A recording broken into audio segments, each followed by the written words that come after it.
Di dalam tubuh Joe dan Akrom terdapat dua sistem imun, yaitu sistem imun non-spesifik atau alamiah dan sistem imun spesifik atau dapatan yang masing-masing terdiri dari dua komponen, yaitu komponen seluler dan komponen humoral. Umumnya, sistem imun non-spesifik berfungsi sebagai pertahanan pertama. Maksud dari pertahanan utama adalah merespons semua patogen anti-antigen yang masuk ke dalam tubuh dan segera terjadi fagositosis oleh sel fagosit, yaitu neutrofil dan makrofag dengan mekanisme fagolisosom. Dan ketika proses fagolisosom berhasil, maka patogen tersebut akan mengalami lisis dan infeksi tidak akan terjadi. Hal ini terjadi karena toll-like reseptor pada reseptor neutrofil dan makrofag yang mengenali lipopolisakarida pada bakteri gram negatif. Akhirnya, Joe dan Akrom pun tidak akan mengalami sakit.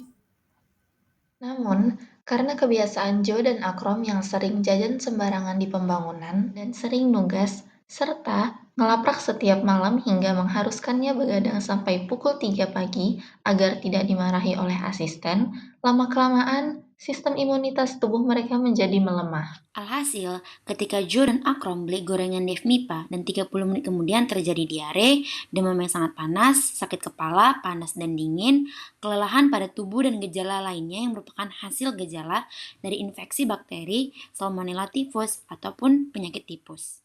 Nah, kemudian terjadilah aktivasi sistem imun adaptif atau sistem imun spesifik yang terjadi aktivasi oleh sel T karena sel antigen presenting cell atau APC yang berupa sel dendrit dan makrofag mengenalkan antigen tersebut kepada sel T dan aktivasi sel B sehingga berproliferasi dan diferensiasi menjadi sel B plasma yang mensekresikan antibodi dan terjadilah jalur komplement seperti jalur klasik, jalur alternatif, dan juga jalur lecitin.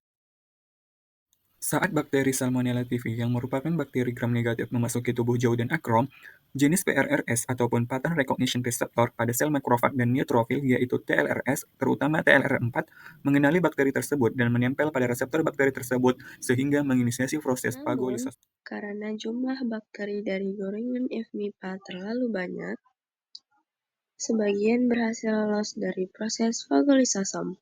Hal ini menyebabkan infeksi pada jaringan yang kemudian merusak jaringan tersebut dan memicu peradangan.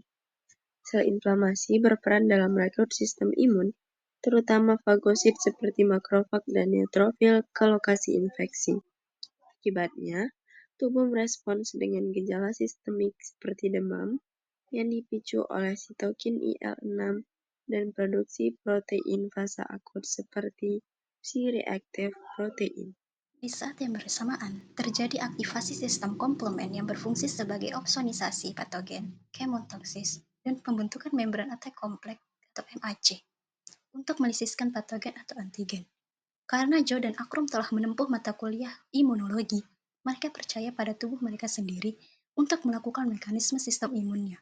Setelah terjadinya mekanisme sistem imun alamiah dan bakteri Salmonella typhi tersebut belum juga dieliminasi habis, maka sel APC atau antigen presenting cell yang terdiri dari sel dendrit dan sel makrofag memfagolisis bakteri tersebut dan dipecahkan menjadi peptida dan mengenalkannya pada permukaan sel yang terikat dengan molekul MHC kelas 2. Bisa. Sel T naif akan mengenali kompleks peptida MHC dan di saat yang bersamaan protein yang sama dari antigen diproses oleh limfosit B dan mengenalkannya pada sel T sehingga terjadilah aktivasi sel T. Karena Joe dan Akrom pernah menempuh mata kuliah nutrasetika bersama Pak Prof. Jensen, dan mereka sudah memahami mekanisme imunitas. Akhirnya setelah menderita gejala berat akibat infeksi bakteri Salmonella typhi, Joe dan Akrom akhirnya mulai rutin mengkonsumsi makanan dan minuman kaya fitokimia sebagai imunostimulan hingga akhirnya sembuh dari penyakit tipes.